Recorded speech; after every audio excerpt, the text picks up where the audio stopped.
इस बार भी मोहन यादव जी ने ऐसा ही कुछ जवाब दिया। मैं दोनों बयान आपको सुना रहा हूं। तो नितिन नवीन के बयान पे ये रेवंत रेड्डी कह रहे हैं कि एक आदमी आए थे, मुझे नहीं पता वो कौन है, मैं तो उनका नाम भी नहीं जानता। ये एबीवीपी में रहे हुए व्यक्ति हैं, कह रहे हैं बीजेपी के अध्यक्ष का नाम नहीं जानता हूं। उनके थे ना तब शायद नहीं जानते होंगे। नहीं, हाँ, तब तो शायद वो राजनीति में भी नहीं होंगे। नहीं, लेकिन नहीं, सुनिए तो फिर उन्होंने कहा, सुनिए इंटरेस्टिंग बात क्या बोली रेवंत रेड्डी। बोले कह रहे हैं कि अगली बार सरकार हम बनाएंगे। बंगाल में इनको 15 साल लग गए सरकार बनाने में, तो फिर ये तो तेलंगाना है, यहां के लोग कुचल के रख देंगे। हमें मालूम है कि अगर हम उनसे ये सवाल पूछेंगे कि बेरोजगारी भत्ता मिला कि नहीं मिला, आपने महिलाओं को जो आर्थिक सहायता देने का वादा किया था वो किया कि नहीं किया, तो मुझे मालूम है उनका जवाब नहीं आएगा। उनके पार्टी के नेता केवल दरबार सजाने में रहते हैं। कांग्रेस को यहां का एटीएम बनाकर दिल्ली के दरबार सजाते हैं।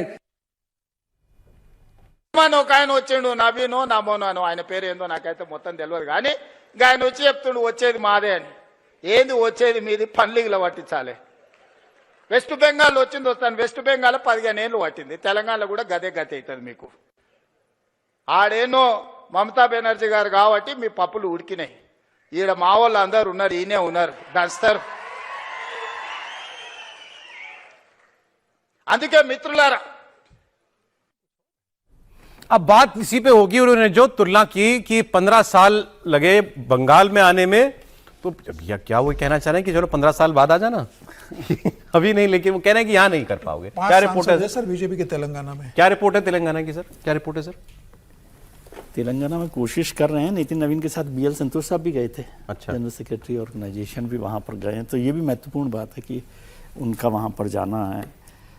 रेवंत रेड्डी अभी आए हैं, अच्छा काम कर रहे हैं, जो भी कर रहे हैं, लेकिन एक इम्पॉर्टेंट बात है कि मुझे ये इस रेफरेंस से, इसका कोई मायने नहीं है, लेकिन रेफरेंस से याद है कि कभी कुछ साल पहले किसी ने ये भी कहा था कि अमित शाह कौन है। ममता बनर्जी ने पूछा था। नितिन नवीन के लिए मैं नहीं कह रहा, लेकिन किसी नेता ने ये भी पूछा था कि अमित शाह कौन है, तो अमित शाह ने बताया। अब ये नितिन नवीन साहब के लिए चैलेंज है कि वो भी बताएं रेवंत रेड्डी जी को कि मैं कौन हूँ, मैं कौन हूँ। अभी तो बहुत लंबी लड़ाई है, अभी शुरू किया है, रेवंत रेड्डी जी ने भी किया है, नितिन नवीन ने भी किया है, दोनों ने किया काम शुरू। अब दोनों कैसे देखते हैं कैसे नहीं देखते, और ये महत्वपूर्ण है कि वो। और बंगाल से उन्होंने तुलना की है।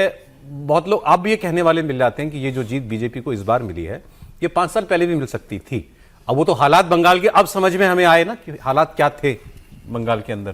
तो क्या तेलंगाना में वैसे हालात है? देखिए, तेलंगाना में वो हालात तो नहीं है। ये नहीं कहूँगा कि बंगाल की तरह तेलंगाना में बहुत सारे घुसपैठी आ गए हैं या हिंदुओं को उस तरीके से प्रताड़ित किया जा रहा है। लेकिन रेवंत रेड्डी को एक चीज़ समझनी चाहिए कि भारतीय जनता पार्टी तेलंगाना में उतनी कमजोर नहीं है आज के दिन में, बहुत मजबूत है, बहुत मजबूती के साथ वहां पर खड़ा है। मुख्य विपक्षी दल कौन है तेलंगाना का? देखिए, बीआरएस या बीजेपी? अभी तो बीआरएस के साथ है, मैंने बीजेपी के साथ है वहां। लेकिन एक चीज ध्यान रखिएगा कि पिछले चुनाव के बारे में ऐसा कहा जाता था कि भारतीय जनता पार्टी बेहतर प्रदर्शन कर सकती थी, और वाकई वहाँ के अध्यक्ष को यदि नहीं हटाया जाता और एक जिस अध्यक्ष को लाया गया वहाँ पर, वो उस ढंग से भारतीय जनता पार्टी की एग्रेसिव पॉलिटिक्स नहीं कर पाए वहाँ पे, तो भारतीय जनता पार्टी की तस्वीर कुछ अलग होती। मुझे लगता है कि आने वाले दिनों में तेलंगाना की तस्वीर अलग होगी और भारतीय जनता पार्टी मुख्य विपक्षी दल के पास ही इनरोड्स हो चुके हैं, इनरोड्स बन चुके हैं बहुत बढ़िया से, बहुत बढ़िया से। सर 35% का वोट बैंक है भारतीय जनता पार्टी का लोकसभा में। 35% 2024 के लोकसभा में 35% मिला है, विधानसभा में 18% मिला है वोट। 5 लोकसभा सीटें बीजेपी की सर तेलंगाना में। वो तो बंडी संजय कुमार की जगह जी किशन रेड्डी को शायद ले आए थे।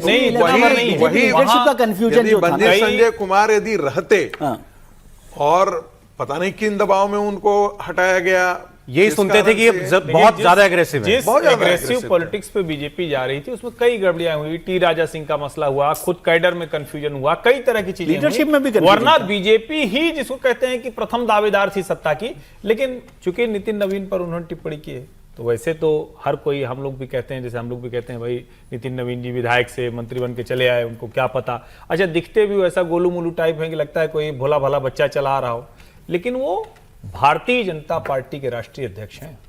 और मैं जो पिछले कुछ समय में उनके बारे में लोगों से बात करते हुए जा रहा हूं, तो एक वो फिर वो है जैसे वो एक साधे वाले तो अंत में देखन में छोटन लगे घाव करे गंभीर है नितिन नवीन जी। अच्छा, बहुत मृदुभाषी हैं, बहुत विनम्र हैं, लेकिन अपना काम बड़े सलीके से करते तो हैं। रेवंत रेड्डी कह रहे हैं 15 साल और वो- लगेंगे। देखिए ये तो कांग्रेस के टाइम फ्रेम में वो सोच रहे हैं,